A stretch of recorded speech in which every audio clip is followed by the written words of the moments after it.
ஹல்லேலூயா. எத்தனை பேர் சந்தோஷமா இருக்கிறீங்க? ஹல்லேலூயா. இது கர்த்தர் உண்டு பண்ணின நாள். ஆமென். இதிலே நாம் களி கூர்ந்து மகிழ வேண்டும். ஆமென். ஹல்லேலூயா. இந்த கர்த்தருடைய நாளிலே அவருடைய பாடலை நாம் பாடி கர்த்தருடைய நாமத்தை நாம் மகிமைப்படுத்தி அவரை உயர்த்துவோம். முதலாவது பாடலாக அல்லேலூயா கர்த்தரையே ஏகமாய் துதியுங்கள் என்கிற பாடலை எல்லாரும் கரங்களை தட்டி உற்சாகமாய் பாடுவோம்.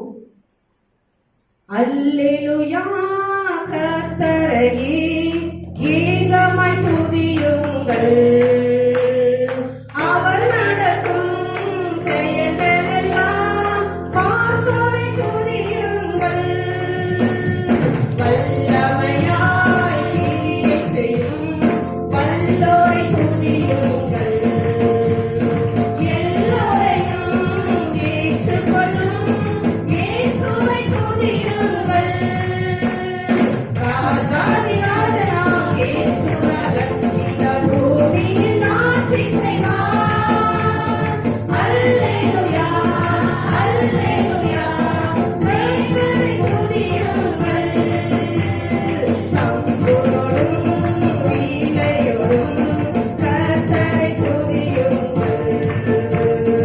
இரத்தத்தினால் பாவங்களை போக்கின துதியுங்கள். எக்காலமும் கைத்தாளமும் முழங்கிட துதியுங்கள். எக்காலமும் மாறாதவர் இயேசுவை துதியுங்கள். ராஜாதி ராஜனாம் இயேசுராஜன் இந்த பூமியில் ஆட்சி செய்வார். அல்லேலூயா அல்லேலூயா தேவனை துதியுங்கள். அக்கினியே கல்மலையே படைத்தோரை துதியுங்கள். அக்கினியாய் கல்மனதை உடைத்தோரை துதியுங்கள். துணைகளே வாரிவரே தேவனை துதியுங்கள். வாழ்வதனை அவர் பணிக்கே கொடுத்து துதியுங்கள். ராஜாதி ராஜனாம் இயேசுராஜன் இந்த பூமியில் ஆட்சி செய்வார். அல்லேலூயா அல்லேலூயா தேவனை துதியுங்கள். ஆழ்கடலே சமுத்திரமே தேவனை துதியுங்கள். அலை அலையாய் ஊழியர்கள் எழுப்பிட துதியுங்கள். தூதர்களே முன்னோடிகளே தேவனை துதியுங்கள். பரலோகத்தை பரிசுத்தர்கள் நிரப்பிட துதியுங்கள். ராஜாதி ராஜனாம் இயேசுராஜன் இந்த பூமியில் ஆட்சி செய்வார். அல்லேலூயா அல்லேலூயா தேவனை துதியுங்கள். சூரியனே சந்திரனே தேவனை துதியுங்கள். ஒளியதனை எங்கள் உள்ளம் அடித்தோரை துதியுங்கள். அக்கினியே கல்மலையே படைத்தோரை துதியுங்கள். அக்கினியாய்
துதியுங்கள். அலை அலையாய் ஊழியர்கள் எனக்கென துதியுங்கள். தூதர்களே, முன்னோடிகளே, தேவனை துதியுங்கள். பரலோகத்தை பரிசுத்தர்கள் நிரப்பிட துதியுங்கள். ராஜாதி ராஜனாம் இயேசுராஜன் இந்த பூமியில் ஆட்சி செய்வார். அல்லேலூயா, அல்லேலூயா, தேவனை துதியுங்கள். அல்லேலூயா. இந்த பாடல பார்த்தோம்னு சொன்னா, தெய்வமாகிய கர்த்தர் படைத்த எல்லாமே ஆண்டவரை துதிக்க வேண்டும் என்று சொல்லி, ஆமென். அல்லேலூயா. அவருடைய சாயலிலும் அவருடைய ரூபத்திலும் படைக்கப்பட்ட நம்ம ஆண்டவரை துதிக்கணுமா துதிக்க கூடாதா? துதிக்கணும். ஆமென். அல்லேலூயா. இந்த ஜனத்தை எனக்கென்று ஏற்படுத்தினேன், இவர்கள் என் துதியை சொல்லி வருவார்கள். ஆண்டவரை துதிக்கும்படியாக கர்த்தர் நம்மை ஏற்படுத்தி இருக்கிறார். அல்லேலூயா. எத்தனை பேர் துதிக்கிற ஆயத்தமா இருக்கீங்க? கரங்களை கட்டி அவருக்கு மகிமை செலுத்துவோமா? இன்னொரு பாடலை நான் பாடி ஆண்டவரை நாமத்தை மகிமைப்படுத்துவோம். நான் உன்னை விட்டு விலகுவதும் இல்லை, உன்னை கைவிடுவதில்லை என்கிற பாடல். இது நல்ல அருமையான ஒரு வாக்குத்தத்த பாடல். தெய்வமாக கர்த்தர் இந்த மாதத்துல நம்மை விட்டு விலகாமலும் நம்மை கைவிடாமலும் இருந்து நம்மை நடத்த போகிறார். எத்தனை பேர் விசுவாசிக்கிறீங்க? விசுவாசிக்கிறவங்க நல்ல கரங்களை கட்டி இந்த பாடலை நம்ம பாட போகிறோம். உற்சாகமாக விசுவாசத்தோடு நம்ம பாட போகிறோம். அல்லேலூயா. நான் உன்னை விட்டு விலகுவதில்லை, நான் உன்னை என்றும் கைவிடுவதில்லை, நான் உன்னை விட்டு விலகுவதில்லை, நான் உன்னை என்றும் கைவிடுவதில்லை, நான் உன்னை காண்கிற தேவன், கண்மணி போல் உன்னை காப்பேன், நான் உன்னை காண்கிற தேவன், கண்மணி போல் உன்னை காப்பேன், நான் உன்னை விட்டு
ஹalleluya. இயேசுவும் உம்முடைய வார்த்தைக்கு என்னை முழுவதும் நான் ஒப்பு கொடுக்கிறேன் என்று சொல்லி ஆண்டவருடைய சமூகத்தில் எல்லாரும் அர்ப்பணிக்கலாமா? ஒப்பு கொடுத்து ஜெபம் பண்ணலாம். நன்றி ஆண்டவரே, நன்றியோடு உம்மை துதிக்கிறோம், நன்றியோடு உம்மை ஸ்தோத்திரிக்கிறோம். ஹalleluya, ஹalleluya. எங்கள் தெய்வமாகிய கர்த்தருடைய கரம் இந்த வேளையில் இறங்கி வரட்டும். தேவனுடைய சித்தம் இறங்கி வரட்டும். தேவனுடைய நாமம் மகிமைப்பட கர்த்தருடைய தயவு இந்த இடத்துல இறங்கி வருவதாக. நன்றி ஆண்டவரே. பிதாவே, என்னோடு எங்களோடு பேசும். உடைய வார்த்தை ஜீவன் உள்ளது, உடைய வார்த்தை பலன் உள்ளது. உடைய வார்த்தைக்கு என்னையும் எங்களையும் அர்ப்பணித்து உடைய சமூகத்திலே ஒப்புக் கொடுக்கிறோம். தொடர்ந்து உடைய திவ்ய பிரசன்னத்தினாலே ஆளுகை செய்து நடத்துகிறார்கள். இயேசுவின் மூலம் ஜெபிக்கிறோம் பிதாவே, ஆமென்.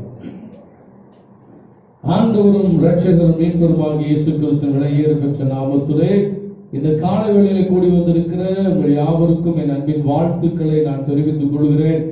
இந்த மாதத்தின் வாக்குத்தத்த வசனத்தை நாம் வாசிக்க கேட்போம். ஆதியாகமத்தின் புஸ்தகம் 12வது அதிகாரம் 2வது வசனத்தை வாசிக்க கேட்கலாம். நான் உன்னை பெரிய ஜாதியாக்கி உன்னை ஆசீர்வதித்து உன் பேரை பெருமைப்படுத்துவேன், நீ ஆசீர்வாதமாய் இருப்பாய். ஆண்டவருடைய நாமம் மகிமைப்படுவதாக. நாம் ஆசீர்வாதமாய் இருக்கும்படி தேவன் இந்த 2வது மாதத்திலே நமக்கு நல்ல ஒரு வார்த்தையை நமக்கு தந்திருக்கிறார். ஆண்டவருடைய குணாதிசயங்களில் ஒன்று நம்மை ஆசீர்வதிப்பதுதான். ஆமென் சொல்லுங்க, ஆமென் சொல்லுங்க. ஆண்டவருடைய குணாதிசயங்களில் ஒன்று நம்மை ஆசீர்வதிப்பது அவருடைய குணாதிசயம். ஏனென்றால் என்னாகமத்தின் புஸ்தகத்துல வேதம் இப்படி அழகாக சொல்லுது பாருங்க. என்னாகமத்தின் புஸ்தகம் 24வது அதிகாரம் முதல் வசனத்துல அவரை குறித்து வேதம் எப்படி சொல்லுகிறது?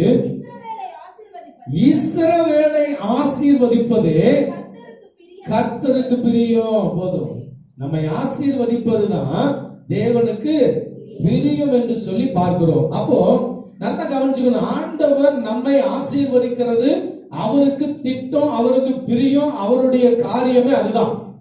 ஆனால் ஆசீர்வாதமா இருப்பதும் ஆசீர்வாதமா இல்லாத இருப்பதும் அது நம்முடைய கருத்துல தான் இருக்குது. புரியுதுங்களா? விளக்குதுங்களா? ஆசீர்வதிக்கப்படுவதும் ஆசீர்வதிக்கப்படாம போவதும் யார் கையில இருக்குதுங்க? நம்ம கையில இருக்குது. ஆனா ஆண்டவருடைய குணம் என்ன அப்படின்னு சொன்னா, நம்ம என்ன பண்றதுங்க? ஆசீர்வதிப்பது அவருடைய குணம். அவர் நம்ம என்ன பண்றாரா? வாக்குத்தத்தத்தின் ஆசீர்வாதங்களை எல்லாவற்றையும் நமக்கு நிறைவாய் தந்து நம்மளை நடத்துகிறவர் தான் நம்முடைய தேவன். அதனாலதான் அவரை குறித்து வேதம் சொல்லுகிறது, இஸ்ரவேலை ஆசீர்வதிப்பதே கர்த்தருக்கு பிரியம் என்று சொல்லி அவருடைய வார்த்தை குறித்து இப்படி சொல்லுகிறது. அதனாலதான் ஆபிரகாமை பார்த்து ஆண்டவர் சொன்னாரு, நீ ஆசீர்வாதமாய் இருப்பாய். என்னங்க? நீ ஆசீர்வாதம். ஆபிரகாமின் பிள்ளைகளாகிய நமக்கு ஆண்டவர் இந்த வாக்குத்தத்தத்தின் ஆசீர்வாதங்களை முழுவதையும் நமக்கு தருகிறார். நீ ஆசீர்வாதமாய் இருப்பாய் என்று சொல்லி. அப்போ நம்முடைய வாழ்க்கையில தேவன் என்னை குறித்து என்ன திட்டம் வச்சிருக்கிறார் அப்படின்னு சொல்லி கேட்டா, தேவன் என்னை என்ன பண்ண போறாரா? ஆசீர்வதிக்க போறாரு. நான் ஆசீர்வாதத்திற்கு பாத்திரனாய் நானு மாற போகிறேன். இதுதான் ரொம்ப முக்கியம். நீங்கள் நான் என்ன பண்ண போறேங்க? ஆசீர்வாதத்திற்கு பாத்திரனாய் நான் இருக்கணும். நான் ஆசீர்வாதத்தை பெற்றுக் கொள்கிறதற்கு என்ன வழிகள் உண்டோ அந்த வழிகளை நான் அடைந்து அந்த வழிகளின் படியாக நான் ஆசீர்வதிக்கப்பட போகிறேன் அப்படின்னு சொல்லி ஆண்டோட சமூகத்திலே நாம் ஒப்பு கொடுக்க வேண்டியது ரொம்ப முக்கியத்துவம் வாய்ந்த ஒன்றாக இருக்கிறது. அல்லேலூயா சொல்லுங்க பார்க்கலாம். ஆமென், அல்லேலூயா. ஆபிரகாமை பார்த்து ஆண்டவர் சொல்ல காரணம் என்னன்னு சொன்னா, ஒரு சில காரணங்களை ஆண்டவர் ஆபிரகாமிடத்திலே எதிர்பார்க்கிறார். என்ன சொல்றார் அப்படின்னு சொன்னா, முதல் வசனம் பாருங்க, இப்படி சொல்லுகிறது, கர்த்தர் ஆபிரகாமை நோக்கி, நீ உன் தேசத்தையும் உன் இனத்தையும் உன் தகப்பன் வீட்டையும் விட்டு புறப்பட்டு நான் உனக்கு காண்பிக்கும் தேசத்திற்கு போ அப்படின்னு சொன்னார். ஆண்டவர் சொல்றாரு, கீழ்ப்படிகிறவனை நான் ஆசீர்வதிப்பேன். எப்படிங்க சொல்லுங்க பார்க்கலாம். ஆசீர்வாதம் பெற்றுக்கொள்ள வழி என்னன்னு சொன்னா, கீழ்ப்படிந்தால் ஆசீர்வதிக்கப்பட முடியும். ஆமென் சொல்லுங்க. கீழ்ப்படியலைன்னா ஆசீர்வாதத்தை பெற்றுக்கொள்ள முடியாது. நம்ம வந்துங்க ஆசீர்வாதம் என்பது நம்ம சம்பாதிக்கிற சம்பாத்தியம் கிடையாது. எப்படிங்க? அல்லது நம்முடைய சொத்துக்கள் சேர்த்து வச்சிருக்காங்க பாருங்க, முற்பிதாக்கள் சேர்த்து வச்சிருக்காங்க சொத்து, அது அல்ல ஆசீர்வாதம். ஆசீர்வாதம் என்பது கர்த்தரால வருது. ஆமென் சொல்லுங்க. கர்த்தரால தான் ஆசீர்வதிக்கப்பட முடியும். அதனாலதான் வேதம் சொல்லுது, கர்த்தரின் ஆசீர்வாதமே ஐஸ்வர்யத்தை தரும், அதோடு அவர் வேதனையை கூட்டார். ஆமென் சொல்லுங்க. அப்ப கர்த்தருடைய ஆசீர்வாதத்தை அவர் தர்றாரு. நம்முடைய பலன் அல்ல ஆசீர்வாதத்தை பெற்றுக்கொள்றதுக்கு வழி, நம்முடைய வேலை அல்ல ஆசீர்வாதத்தை பெற்றுக்கொள்றதுக்கு வழி இல்ல. இவைகளை எல்லாம் கடந்து தேவன் நம்மை ஆசீர்வதிக்க வேண்டும், அதுதான் ஆசீர்வாதம். ஆமென் சொல்லுங்க. அப்படி இல்லைன்னா நமக்கு எவ்வளவுதான் வருமானம் வந்தாலும் ஒண்ணும் இல்லாம போயிட்டே தான் இருக்கும். ஆகாய் புஸ்தகத்துல, ஆகாய் தீர்க்கதரிசி புஸ்தகத்துல அழகா சொல்லுது, பொத்தலான பையில சம்பாதிக்கிற சம்பாத்தியங்கள் எல்லாம் பொத்தலான பையில போடுகிறதற்கு சமம். நீங்க ஆசீர்வதிக்க கஷ்டப்படுறீங்க, இரவும் பகலும் கஷ்டப்பட்டு வேலை செய்றீங்க. நான் கஷ்டப்பட்டா தான் என் குடும்பத்தை காப்பாற்றணும், உண்மைதான். ஆனா ஆசீர்வாதம் என்பது நீங்க கஷ்டப்படுறதுனால வர்றது அல்ல, தேவனாலே வருகிற ஒன்று என்பதை மறந்துடக்கூடாது. அல்லேலூயா சொல்லுங்களே பார்க்கலாம். அல்லேலூயா. ஏன்னா அவருடைய ஆசீர்வாதத்தை நமக்கு தர்றாரு. ஆண்டவருடைய ஆசீர்வாதத்தை என்ன பண்றாருங்க? நமக்கு தருகிற தேவன் அவர். அவர் தரித்திர நம்முடைய தரித்திரத்தை அவர் ஏற்றுக்கொண்டு அவருடைய ஐஸ்வர்யத்தை நமக்கு தருகிறார். நம்முடைய தரித்திரத்தை அவர் ஏற்றுக்கொண்டு அவருடைய ஐஸ்வர்யத்தை நமக்கு தருகிறார். அப்ப நம்ம ஆசீர்வாதமா இருப்பதுதான் தேவனுடைய திட்டம், தேவனுடைய விருப்பம், தேவனுடைய ஆசை. அதற்கு முக்கியத்துவமான ஒரு காரியம் என்னன்னு சொன்னா, ஆபிரகாமிடத்துல தேவன் எதிர்பார்த்த காரியம் என்னன்னு சொன்னா கீழ்ப்படிதல். அப்ப ஒரு மனிதனுடைய வாழ்க்கையில ஆசீர்வதிக்கப்பட வேண்டும் என்று சொன்னால் அவனிடத்துல முக்கியமாக இருக்க வேண்டிய ஒரு காரியம் என்னவென்று சொன்னால் கீழ்ப்படிதல். அப்படின்னு சொல்லுங்க. அந்த கீழ்ப்படிதல் ரொம்ப ரொம்ப ரொம்ப ஆண்டவர் எதிர்பார்க்கிறார். வேதத்துல ஆண்டவர் சொல்றது என்ன சொன்னா, பலியை பார்க்கிலும் கீழ்ப்படிதல் உத்தமம். என்ன சொல்றாருங்க? நீ கொடுக்கிற காணிக்கை, நீ கொடுக்கிற பலியை காட்டிலும் கீழ்ப்படிதல் ரொம்ப முக்கியம் அப்படிங்கிறாரு. நம்முடைய வாழ்க்கையில அவருக்கு கீழ்ப்படுகிறோமா, அவருடைய வார்த்தைக்கு கீழ்ப்படுகிறோமா அப்படிங்கிறது ரொம்ப முக்கியமாக இருக்கிறது. இன்னைக்கு அநேகருடைய வாழ்க்கையில இல்லாத ஒரு கெட்ட பழக்கம் கீழ்ப்படிதல் தான். ஆமென் சொல்லுங்க. கீழ்ப்படிதல் கிடையாது. ஜெப வாழ்க்கையில கீழ்ப்படிதல் கிடையாது. ஆண்டவரை தேடுகிற வாழ்க்கையில கீழ்ப்படிதல் கிடையாது. கர்த்தருடைய சமூகத்துல வருகிறதுல கீழ்ப்படிதல் கிடையாது. ஆனா ஆபிரகாமை பார்த்து ஆண்டவர் சொல்றார், நீ ஆசீர்வாதமா இருப்பா எப்ப நான் சொல்றதெல்லாம் நீ செஞ்சீங்கன்னா. அல்லேலூயா சொல்லுங்களே, சத்தமா சொல்லுங்களே. நல்லா கவனிச்சு பாருங்க. ஆபிரகாம் பாருங்க, ஆண்டவர் சொல்ற முதல் வசனத்துல, உன் தகப்பன் வீட்டையும் உன் வீட்டையும் உன் இனத்தையும் தேசத்தையும் விட்டு போ, நான் சொல்ற இடத்துக்கு நீ போ, நான் சொல்ற இடத்துக்கு நீ போ அப்படின்றாரு. ஆண்டவரே நான் எங்க ஆண்டவரே போவேன், நான் என்ன போய் செய்வேன், இங்க நல்ல சுகமா இருந்து பழகிட்டு நான் என்ன செய்வேன் அப்படின்லாம் அவர் கேட்கல. போன சொன்னார், அவ்வளவுதான். ஒண்ணுமே சொல்லாம போக ஆரம்பிச்சிட்டார். நம்முடைய வாழ்க்கையில தேவன் நமக்கு ஆசீர்வாதத்தை தரணும்னு சொன்னா, தேவனுக்கு முன்பதாக தன்னை முழுவதும் ஒப்பு கொடுக்கிற ஒரு காரியத்தை தேவன் எதிர்பார்க்கிறவராக இருக்கிறார். ஆமென் சொல்லுங்களேன். ஆபிரகாம் அதை செய்தான். ஆபிரகாமுடைய வாழ்க்கையில பாருங்க, ஒண்ணுமே இல்லாம போனாரு. ஆனா ஆபிரகாமுடைய சொத்து பூமி தாங்க கூடாத அளவுக்கு கர்த்தருடைய ஆசீர்வாதம் ஆபிரகாமுக்கு தேவன் கொடுத்தார். இங்க சொல்றாரு, உன் இனத்தையும் உன் ஜனத்தையும் உன் வீட்டையும் உன் தேசத்தையும் விட்டு போன்னு சொன்னாரு. போற போது என்னத்தை கொண்டு போயிருக்காரு? ஒண்ணுமே இல்லை. ஆபிரகாமுக்கு நிலையான வீடு கூட கிடையாது.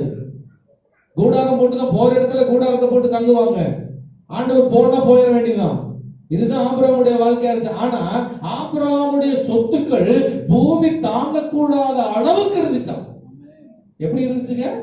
பூமி தாங்க கூட. அப்ப கர்த்தருடைய ஆசீர்வாதம் அவ்வளவாய் ஆபிரகாமுக்கு இருந்துச்சு. ஏன்னா அவர் சொன்னாரு, நான் உன்னை ஆசீர்வதிக்க போறேன், நீ ஆசீர்வாதமா இருக்க போற அப்படின்னு ஆண்டவர் சொன்னாரு. அதுதான் அது நிறைவேறிற்று.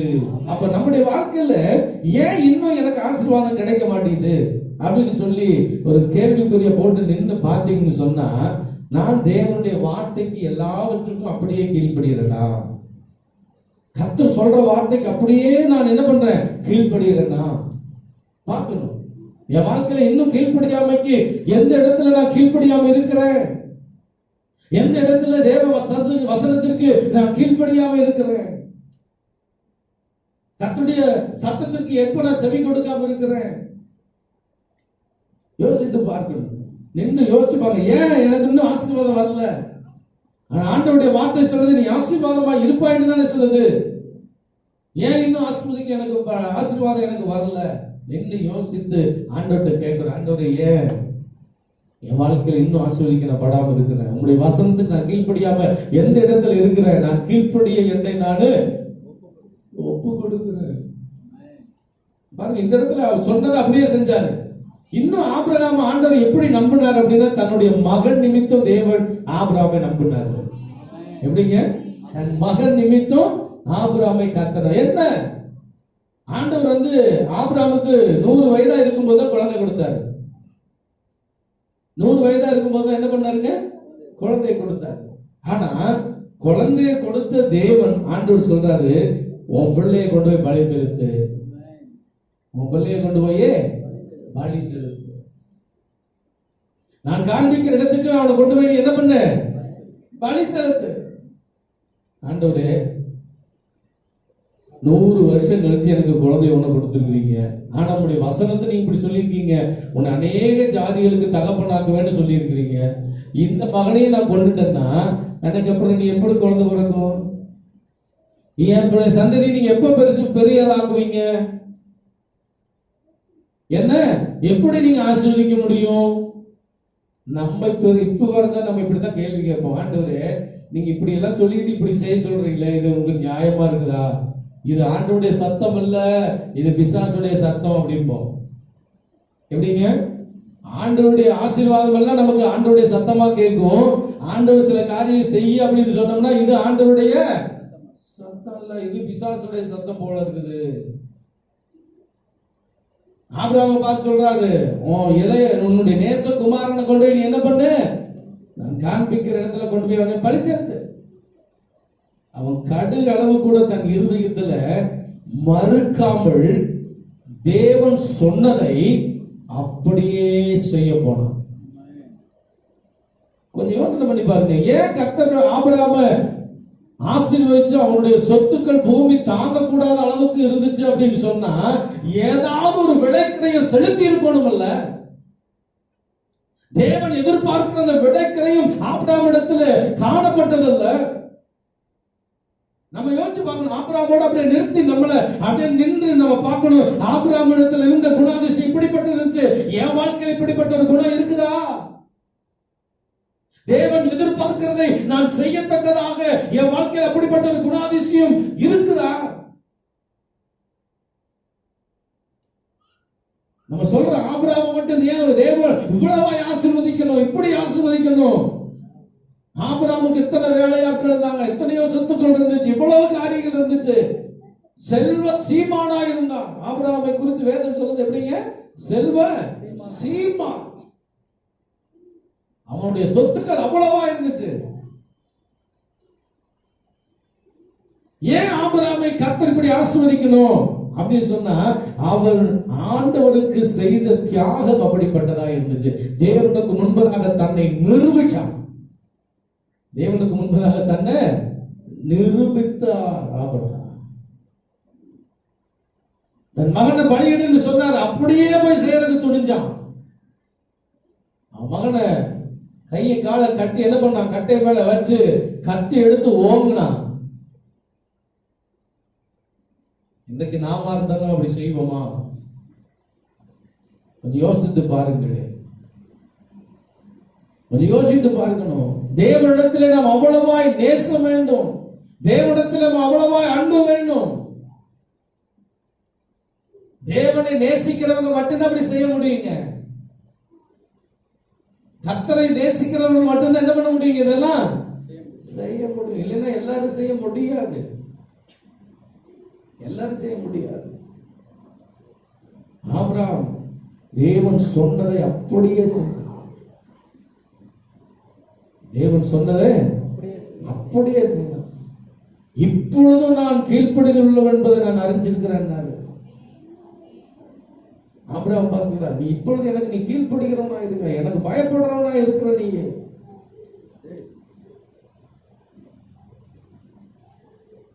வேத வசனங்கள் எல்லாம் நமக்கு திருஷ்டாந்தங்கள். இதன்படி நாம் இப்படித்தான் கடந்து போக வேண்டும் என்று சொல்லி ஆண்டவர் எழுதி வைத்திருக்கிற ஒரு திருஷ்டாந்தம் இதெல்லாம். ஆபிரகாமை குறித்து தேவன் இப்படி எழுதி வைக்கிறான்னு சொன்னா, என் வாழ்க்கையில ஆபிரகாமை போல நான் நடக்கிறதற்கு என்னை நான் ஒப்பு கொடுக்கிறேனா? நிறுத்தி பார்க்கணும். தராசுல எப்படி நிறுத்தி பார்க்கிறார்களோ அதே போல என் வாழ்க்கையை நான் நிறுத்தி பார்க்கணும். வேத புஸ்தகத்தில் வருகிற ஒவ்வொரு கதாபாத்திரங்களையும் நம்முடைய வாழ்க்கையோடு கூட ஒப்பிட்டு பார்க்கணும். நான் எப்படிப்பட்டவனாய் நான் இருக்கிறேன்,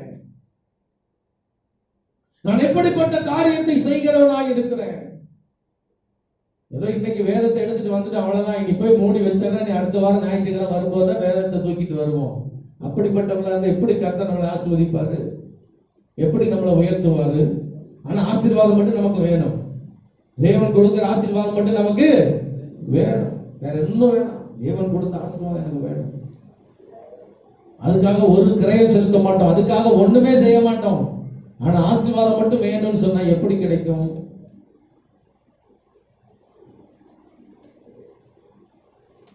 கண்பான தேவ பிள்ளை, நம்முடைய நினைவுல நம்முடைய இருதயத்தில இருக்கிற ஒரு காரியம் என்ன தெரியுங்களா? நான் வேலைக்கு போனா தாங்க ஆசீர்வாதம் எனக்கு, அப்படிங்கிற முட்டாள்தனம் நமக்கு சிந்தையில இருக்குது. அதெல்லாம் ஒண்ணும் இல்லைங்க. உனக்கு வேலைக்கு போறதுக்கு பலன் தந்தா தான் நீ வேலைக்கு போக முடியும். கர்த்தருக்கு பலன் கொடுத்தா தான் நீ என்ன பண்ண முடியுங்க? நம்ம வேலையை செய்ய முடியும். கர்த்தர் பலன் கொடுக்கலன்னா நம்ம வேலை செய்ய முடியாது. கர்த்தர் பாதுகாக்கலன்னா வேலை செய்ய முடியாது. கர்த்தருடைய உதவி இல்லாம, கர்த்தருடைய துணை இல்லாம நம்மால எதையும் என்ன பண்ண முடியாதுங்க, செய்ய முடியாது, சரியா செய்ய முடியாது. 2-3 தடவை லூஸ் மோஷன் போயிடுச்சுன்னா எந்திரிச்சு நடக்கிற கூட பலன் இருக்காதுங்க. எப்படிங்க? ஆமா, நம்ம நினைச்சு கொள்றோம் நம்ம எல்லாம் ஸ்ட்ராங்கா இருக்கிறோம், நல்ல பலனா இருக்கிறோம், நம்ம எல்லாம் தான் இருக்கிறோம். 2 தடவை போயிடுச்சுன்னா அவ்வளவுதான், 3ஆவது தடவை தவிர்த்துட்டு தான் போவோம். அல்லேலூயா. தேவன் நம்மளை ஆசீர்வதிக்கணுங்க. நம்முடைய திட்டம், நம்முடைய எண்ணம் அப்படி இருக்கணும். என் தேவன் என்னை ஆசீர்வதிப்பார். கொஞ்சம் வருமானமா இருந்தாலும் கர்த்தருடைய ஆசீர்வாதம் இருந்துச்சுன்னா அதுல மீதம் எடுக்கிறதுக்கு ஆண்டவர் உதவி செய்வாருங்க. அதுதான் கர்த்தருடைய ஆசீர்வாதம், அதுதான் கர்த்தர் கொடுக்கிற நன்மை. கர்த்தர் கொடுக்கிற நன்மை ரொம்ப முக்கியம், ரொம்ப முக்கியம். அதெல்லாம் தேவன் என்னை ஆசீர்வதிக்கணும்னு சொன்னா நம்முடைய வாழ்க்கையில கீழ்ப்படிதல் ரொம்ப முக்கியமாக இருக்கிறது.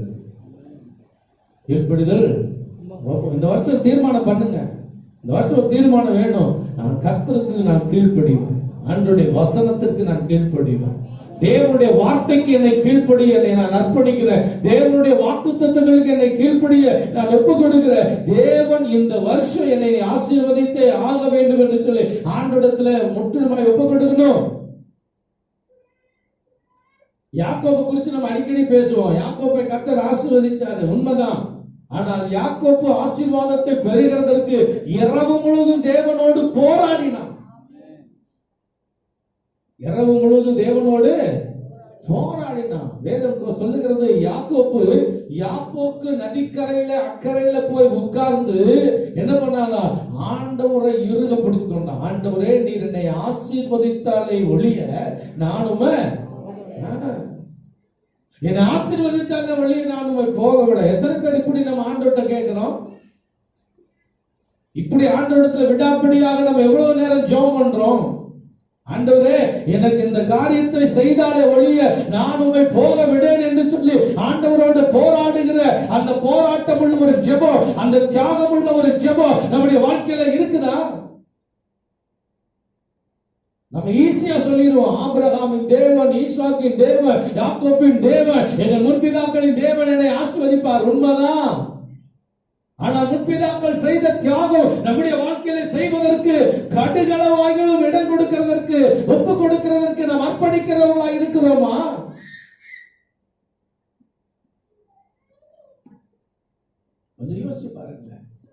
யோசிச்சு பாருங்க. அப்படி முற்பிதாக்கள் எல்லாம் சாதாரண ஆசீர்வாதத்தை பெற்றுக்கொள்ளலைங்க. அவங்க நம்முடைய ஆசீர்வாதங்களுக்கு தக்க வச்சுக் கொள்றதுக்கு அவர்கள் செய்த தியாகங்கள் ஏராளமான காரியங்கள், ஏராளமான காரியத்தை அவர்கள் செய்தாங்க ஆசீர்வதிக்கப்படுவதற்கு, இந்த ஆசீர்வாதங்களை எல்லாம் எழுதி வைக்கிறதற்கு. இன்றைக்கு இந்த கடைசி நாட்கள்ல வந்திருக்கிற நம்முடைய வாழ்க்கையில தேவனுடைய ஆசீர்வாதத்தை முழுவதையும் நாம் தக்க வைத்துக் கொள்ள வேண்டும் என்று சொன்னால் நாம் தேவனுக்கு முன்பதாக கீழ்ப்படிதலை கற்றுக்கொள்ள வேண்டியது ரொம்ப முக்கியம். எல்லாவற்றிலும் கீழ்ப்படியணுங்க. ஆண்டவர் என்ன சொல்றார எல்லாவற்றுக்கும் அப்படியே கீழ்ப்படியணும், அப்படியே கீழ்ப்படியணும், அப்படியே செய்யணும். தேவன் என்ன சொல்றாரோ அதற்கே கேட்கணும். ஆண்டவர் சொல்ற வசனத்திற்கு தன்னை முழுவதுமாக அர்ப்பணிக்கிறவர்களாய், ஒப்பு கொடுக்கிறவர்களாய் தன்னை விடணும். ஆண்டவர் செய்ய ஆசீர்வதிக்க அவர் உண்மை. ஆண்டவர் சொல்லிட்டாரா மாற மாட்டாருங்க. மனுஷன் மாறிடுவான், ஆனா கர்த்தர் என்ன பண்ண மாட்டாருங்க, மாறவே மாட்டார். கர்த்தர் என்ன பண்ண மாட்டாருங்க, ஒருபோதும் மாற மாட்டார். மனுஷன் மாறிடுவான், ஆனா கர்த்தர் மாற மாட்டார். ஆண்டவருடைய வாக்கு தத்தங்கள் நம்முடைய வாழ்க்கையில பூரணமாய் நிறைவேறுவதற்கு நம்மை முழுவதுமாக அர்ப்பணிக்கிறவர்களாய், கீழ்ப்படிதலுக்கு ஒப்பு கொடுக்கிறவர்களாய் நம்ம மாற வேண்டியது ரொம்ப அவசியம். ஆமென் சொல்லுவோமா? ஆமென் சொல்லுவோமா? தேவன் ஆபிரகாமை பார்த்து சொல்றார், நீ ஆசீர்வாதமாய் இருப்பாய்.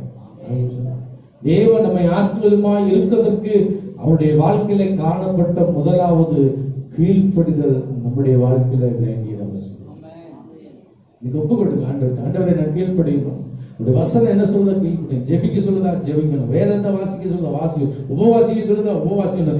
ஆண்டவர் என்னை எப்படி எல்லாம் நடத்தணும்னு சொல்லிட்டு நீங்க திட்டம் வச்சிருக்கீங்களோ அந்த திட்டத்திற்கு என்னை முழுவதுமாக நான் ஒப்பு கொடுக்கிறேன் என்று சொல்லி ஒப்பு கொடுக்கிறவருடைய வாழ்க்கையில கர்த்தர் மிகப்பெரிய காரியங்களை செய்ய வல்லவராய் இருக்கிறார். ஆமென் சொல்லுவோமா?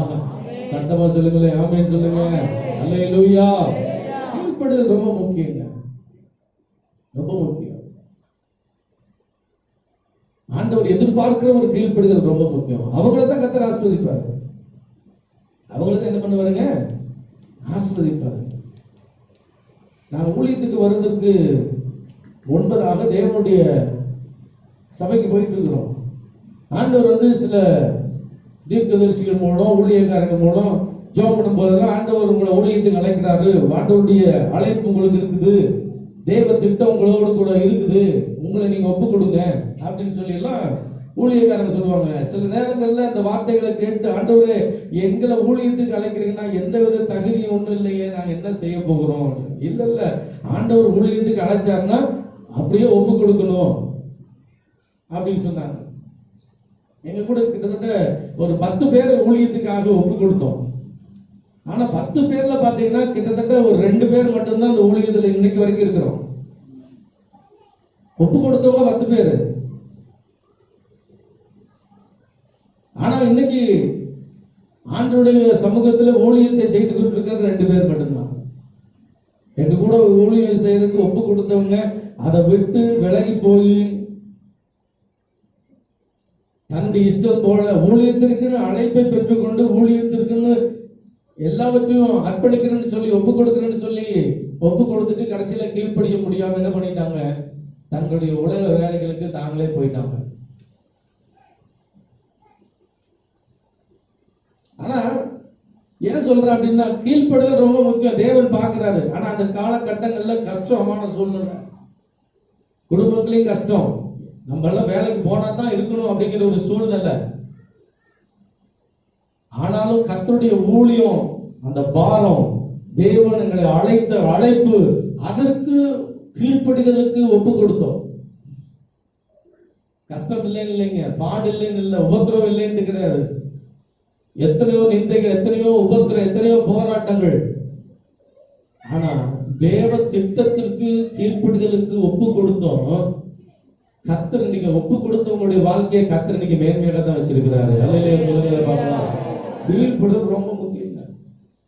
எங்க கூட ஊழியத்துக்கு ஒப்பு கொடுத்தவங்க இன்னைக்கு எங்க இருக்கிறாங்கன்னு தெரியல, அட்ரஸே காணோம். நான் பெருமைக்காக சொல்லல, கீழ்ப்படிதல் இருந்தால் தேவன் உயர்த்தி கொண்டு வருவார் என்பதற்கு அடையாளம். சாட்சி அது. அது முக்கியங்க. ஆண்டவர் போன்னு சொன்னா போயிடணும், அவ்வளவுதான். ஆண்டவர் இருன்னு சொன்னா இருக்கணும், ஆண்டவர் செய்யாதேன்னு சொன்னா செய்யக்கூடாது. ஆண்டவர் சொல்றது கீழ்படுத்தணும், அவ்வளவுதான். இன்னைக்கு தேவனுடைய சமூகத்துல தேவனுக்கு முன்பதாக இரக்கத்தை பெற்று இன்னைக்கு நாங்க நின்றுட்டு இருக்கிறோம். அல்லேலூயா. கிருபையை பெற்று நின்றுட்டு இருக்கிறோம். அல்லேலூயா. அது தேவனுடைய சமூகத்துல ஆண்டவர் எதிர்பார்க்கிறத கீழ்ப்படுத்தல் ரொம்ப முக்கியம். நமக்கு கஷ்டம் இல்லாம எல்லாம் இல்லைங்க. நம்ம என்னதான் கஷ்டம் பாடு பிரச்சனை, நான் ஊழியத்தை விட்டு நான் வேலைக்கு போனாதான் குடும்பமே பிழைக்கும்னு சொன்னா ஒண்ணும் பண்ண முடியாது. எப்படிங்க? அன்னைக்கெல்லாம் ஒரு நேரம் ஆகாரத்துக்கு கூட கஷ்டப்படுற சூழ்நிலை தான். வேலைக்கு போயே ஆகணும், ஏதாவது செஞ்சே ஆகணுங்கிற சூழ்நிலை தான். அதையெல்லாம் விட்டு கர்த்தருக்காக ஒப்பு கொடுக்கப்பட்டோம். தேவனுடைய அழைப்புக்கு, தேவனுடைய சத்தத்திற்கு கீழ்ப்படி ஆரம்பிச்சோம். இன்னைக்கு ஆண்டவருடைய தயவுனால இன்னைக்கு நின்று கொண்டிருக்கிறோம். அல்லேலூயா. அப்ப தேவன் ஆபிரகாமை ஏன் ஆசீர்வதிச்சார் அப்படின்னா, ஆபிரகாம் இடத்துல தேவன் எதிர்பார்த்த கீழ்ப்படிதல், தேவன் எதிர்பார்த்த பயம் அவருடைய காணப்பட்டது. அல்லேலூயா. இன்றைக்கு நம்முடைய ஆவிக்குரிய பிள்ளைகளுடைய நம்முடைய வாழ்க்கையில கீழ்ப்படிதலும் பயமும் நம்முடைய வாழ்க்கையில் இருக்குதா? கர்த்தருக்கு பயப்படுற பயம் நமக்கு இருக்குதா? கர்த்தருக்கு பயப்படுறதா ஆயுசினால பெருக பண்ணும். கர்த்தருக்கு பயப்படுகிறதா ஆசீர்வாதத்தை நமக்கு கொண்டு வரும். கர்த்தருக்கு பயப்படுகிறவர்களை தான் கர்த்தர் தெரிந்து கொள்ளுவார். நம்முடைய ராஜ்யத்தின் மேன்மைக்காக தெரிந்து கொள்ளுவார். அது இந்த நாட்களில உங்களை ஆபிரகாமை ஆசீர்வதித்தது போல உங்களை ஆசீர்வதிக்கணும்னு சொன்னா, ஆபிரகாமை போல ஆண்டவர் சொல்லுக்கு அப்படியே கீழ்ப்படிக்கணும். ஆமென் சொல்லுங்கள. அப்படியே கீழ்ப்படிக்கணும், அப்படியே கீழ்ப்படிக்கணும். நல்லா பாருங்க, மோசேக்கு பிறகு தேவன் ஊழியத்திற்காக மோசேயுடைய சகோதரனை தான் ஆண்டவர் என்ன பண்ணிருக்கணும்? தெரிஞ்சிருக்கணும். ஜனங்களை நடத்துறதற்கு. நல்லா கவனிச்சு பாருங்க, மோசேயோடு கூட இருந்தவர் தான். ஆனா ஆண்டவர் மோசேயின் சகோதரனுக்கு கொடுக்காம நூனின் குமாரனாகி யோசுவாவுக்கு கொடுத்தார். யாருக்கு கொடுத்தாருங்க? நூனின் குமாரனாகிய யோசுவாவுக்கு கொடுத்தார். காரணம் என்ன தெரியுமா? ஆசரிப்பு கூடாரத்தை விட்டு யோசுவா நீங்காது இருந்தான். தேவனுடைய ஆலயத்தை விட்டு அவன் நீங்காது இருந்தான். தேவனுடைய சமூகத்தை விட்டு நீங்காது இருந்தான். ஆனா ஆக்சுவலா ஆரோனுக்கு தான் இந்த ஊழியத்தை கொடுக்கணும். ஜனங்களை நடத்துறதுக்கான ஊழியத்தை ஆரோனுக்கு தான் கொடுத்திருக்கணும். ஆனா ஆரோனுக்கு கொடுக்காம ஆண்டவர் நூனின் குமாரனாகி யோசுவாவுக்கு கொடுத்த காரணம் என்னன்னு சொன்னா, அவன் தேவ ஆலயத்தை விட்டு நீங்காதிருந்தான். ஆமென் சொல்லுங்க. உங்களுடைய வாழ்க்கையில் ஒரு ரகசியத்தை சொல்லி தர்றேன். உங்க வாழ்க்கை ஆசீர்வதிக்கப்படணும்னா தேவனுடைய ஆலயத்துக்கு உங்களுக்கு ஒரு நெருக்கமான உறவை வச்சுக்கோங்க. எப்படிங்க? ஆலயத்துக்கு உங்களுக்கும் ஒரு நெருக்கமான உறவு இருந்துட்டே இருக்கணும். எப்பவும் தேவனுடைய ஆலயத்தில் இருக்கணும். எப்பவும் தேவனுடைய ஆலயத்தின் நினைவு உங்களுக்கு இருக்கணும். அப்படி இருக்கும் போதுதான் கர்த்தருடைய நினைவு உங்க மேல இருக்கும். ஆமென் சொல்லுங்க. ஏன்னா என்னுடைய ஆலயத்தை குறித்த பக்தி வைராக்கியவனுக்குள்ள இருக்குதுன்னு சொல்லிட்டு ஆண்டவர் என்ன பண்ணுவாருங்க? அதற்கேற்ற நன்மைகளை கட்டளையிடுவார், அதற்கேற்ற ஆசீர்வாதங்களை கட்டளையிடுவார், அதற்கேற்ற எல்லா கிருபைகளையும் கட்டளையிடுவார். வேதத்தை நீங்க பாத்தீங்கன்னு சொன்னா, தேவ ஆலயத்துல கிடந்தவங்களை ஆண்டவர் ஒருவரையும் வெறுமனே விட்டதாக வேதத்துல சொல்லவே கிடையாது. தேவ ஆலயத்துல தஞ்சம் என்று இருந்தவங்களை ஆண்டவர் பெரிய பெரிய மனுஷனா மாத்தி இருக்கிறாருங்க. ஆமென் சொல்லுங்க. பெரிய பெரிய ஆளா மாத்திட்டாரு. தேவனுடைய ஆலயமே கதின்னு கொண்டு இந்த இடத்திலேயே வந்து இருந்தவங்களுடைய வாழ்க்கையெல்லாம் பார்த்தீங்கன்னு சொன்னா, வேதம் சொல்லுகிறது அவர்களை மிகப்பெரியவர்களாய் கர்த்தர் மாற்றி இருக்கிறாரு. ஏன்னா அந்த ஆலயத்தில் இருக்கிற ஒரு கிருபை, தேவன் ஆலயத்தில் வச்சிருக்கிற ஒரு கிருபை இருக்குது. ஆலயத்தை வந்து கூட்டுறீங்களா? ஆலயத்தை வந்து தொடக்கிறீங்களா? ஆலயத்தை பராமரிக்கிறீங்களா? ஆலயத்துக்குரிய காரியங்களை நீங்க செய்றீங்களா? உங்களை பார்த்துக்கிட்டே இருப்பாரு. என் வீட்டை குறிச்ச ஒரு பக்தி வைராக்கியம் உனக்குள்ள இருக்கிறதுனால இவனை நான் ஆசீர்வதிப்பேன். என் வீட்டை குறித்து இருக்கிற ஒரு வைராக்கியம் உனக்குள்ள இருக்கிறதுனால இவனை என்ன பண்ண போறேன்? ஆசீர்வதிப்பேன். இதெல்லாம் ரொம்ப முக்கியம். ஏன்னா இது கர்த்தருடைய வசனத்துல எழுதப்பட்ட வார்த்தைகள். அதெல்லாம் நூனின் குமாரனுக்கு தேவன் மிகப்பெரிய ஒரு காரியத்தை, ஒரு தலைமைத்துவத்தை கொடுத்து வழி நடத்த சித்தம் வச்சிருந்தாரு. உங்களுடைய வாழ்க்கை குறித்து ஒரு மிகப்பெரிய திட்டத்தை ஆண்டவர் வச்சிருக்கிறாரு. நீங்கள் கீழ்ப்படிதல் உள்ளவர்களாய் உங்களை நீங்கள் ஒப்பு கொடுக்கும் போது உங்க வாழ்க்கையில கர்த்தர் ஒரு மிகப்பெரிய மேன்மை இருக்கிறது, ஒரு மிகப்பெரிய ஆசீர்வாதம் இருக்கிறது, ஒரு மிகப்பெரிய நன்மை உங்களுக்கு இருக்கிறது. நீங்கள் எதிர்பார்த்திராத எல்லா காரியங்களையும் கர்த்தர் உங்களுக்கு கைகூடி வர செய்வதற்கு அவரே காரிய சித்தி கொடுத்து வழிநடத்த வல்லமை உள்ள தேவனாய் இருக்கிறார். உங்களை நீங்கள் அர்ப்பணிக்கும் போது, ஒப்பு கொடுக்கும் போது கர்த்தர் மிகப்பெரிய காரியத்தை செய்வார். அல்லேலூயா சொல்லுவோமா? அல்லேலூயா. கர்த்தருடைய ஆசீர்வாதத்தை பெற்றுக்கொள்ளணும்னு சொன்னா தேவனுடைய வசனத்திற்கு நம்மை நடுங்குகிறவர்களாய் மாற வேண்டும்.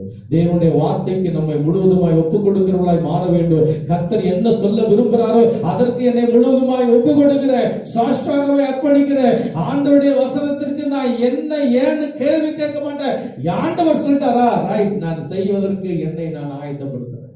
என்னை நடத்துவார், என்னை சுமப்பார், என்னை பாதுகாப்பார், என்னை மேன்மைப்படுத்துவார். அல்லேலூயா. அர்ப்பணிக்கணும், ஒப்பு கொடுக்கணும். நிச்சயமாய் கர்த்தர் உங்க வாழ்க்கையை குறித்து ஒரு மிகப்பெரிய திட்டத்தை வச்சிருக்காரு. அந்த திட்டம் அது மேன்மையான திட்டம், அந்த திட்டம் ஒரு மகிமையான திட்டம். அந்த மகிமையான திட்டத்திற்கு உங்களை நீங்கள் ஒப்பு கொடுத்து பாருங்க. கர்த்தர் மிகப்பெரிய ஆசீர்வாதத்தை கொடுத்து வழிநடத்த அவர் போதுமான தேவனாய் இருக்கிறார். அப்படியே எல்லாரும் எழுதுகிறாமா? எல்லாரும் எழுதுகிறது கண்களை மூடி. ஆண்டவரே, என்னை இந்த வசனத்திற்கு நேராக அர்ப்பணிக்க, ஆபிரகாமுக்குள் இருந்த அந்த குணாதிசயம் என் வாழ்க்கையில இருப்பதற்கு என்னை நான் ஒப்பு கொடுக்கிறேன், என்னை நடத்துங்கன்னு சொல்லி ஆண்டவருடைய கரத்தில் அர்ப்பணிக்கலாமா? நன்றி ஆண்டவர். எல்லாரும் சீக்கிரம் கண்களை மூடுங்க, சீக்கிரம் நேரம் நடந்துருச்சு. ஹல்லேலூயா.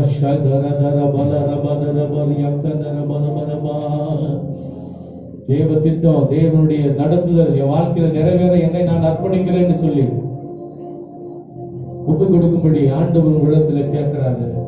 தேவனுடைய ராஜ்யத்தின் வேலைக்காக, தேவனுடைய மகிமையின் வேலைக்காக உங்களை நீங்கள் ஒப்பு கொடுக்க வேண்டும் சொல்லி தேவன் கேட்கிறாரு. தேவனுடைய சித்தம் நிறைவேற உங்களை நீங்கள் அர்ப்பணிங்க. தேவனுடைய விருப்பம் நிறைவேற உங்களை நீங்கள் ஒப்பு கொடுங்க. ஆபிரகாமுடைய வாழ்க்கையில கர்த்தர் ஆசீர்வாதங்களை நிறைவாய் தருகிறதற்கு அவரிடத்துல கீழ்ப்படிதலும் பயமும் அவரிடத்துல காணப்பட்டது. தேவனுக்கு பயப்படுற பயமும் கீழ்ப்படிதலும் ஒரு மனிதனை, ஒன்றுமில்லாதவனை மிகப்பெரிய செல்வ சீமானாய் மாற்ற கூடும் என்று சொன்னால் தேவன் எவ்வளவு ஆசீர்வாதத்தின் தேவனாக இருக்கிறார், எவ்வளவு நிறைவின் தேவனாக இருக்கிறார். கொஞ்சம் அப்படியே யோசனை பண்ணி பாருங்க, கொஞ்சம் அப்படியே ஆராய்ச்சி பாருங்க. என் வாழ்க்கை தேவனுக்கு கீழ்ப்படியாத என் வாழ்க்கை இருக்கும் என்றால் என்னை நான் ஒப்புக் கொடுக்கிறேன், என்னை நான் அர்ப்பணிக்கிறேன், என்னை முழுவதுமாக தருகிறேன் என்று சொல்லி ஆண்டவருடைய சமூகத்தில் ஒப்புக் கொடுப்பீங்களா? இதுவரைக்கும் என் வாழ்க்கையில ஒரு கீழ்ப்படிதல், ஒரு பயமோ ஏனோ தானோ என்று சொல்லி கடந்து போறது போல இருக்குதுன்னு சொன்னா இன்னைக்கு ஒப்புக் கொடுங்க. என் வாழ்க்கையை கர்த்தருக்கு முன்பதாக அர்ப்பணிக்கிறேன். தேவனுடைய வார்த்தைக்கு, தேவனுடைய ராஜ்யத்திற்கு மேன்மைக்காக என்னை நான் அர்ப்பணிக்கிறேன். தேவ சித்தம் என் வாழ்க்கையில நிறைவேற ஒப்பு கொடுங்க. வலது கரத்தை வைத்து கேளுங்க, ஒரு நிமிஷம் கேளுங்க பார்க்கலாம். அதோட ஆபிரகாமை போல கீழ்ப்படிதல் எனக்கு தான், பயத்தை தான். கர்த்தருக்கு நீர் என்ன சொல்றீங்களோ அதை அப்படியே செய்ய எனக்கு உதவி செய்ய. தயவுனால நிரப்பி, நன்மையினால நிரப்பி கடந்து ஆண்டவரே, கிருபையும் இரக்கமும் தயமும் எங்களோடு கூட எங்களை வழி நடத்தும்.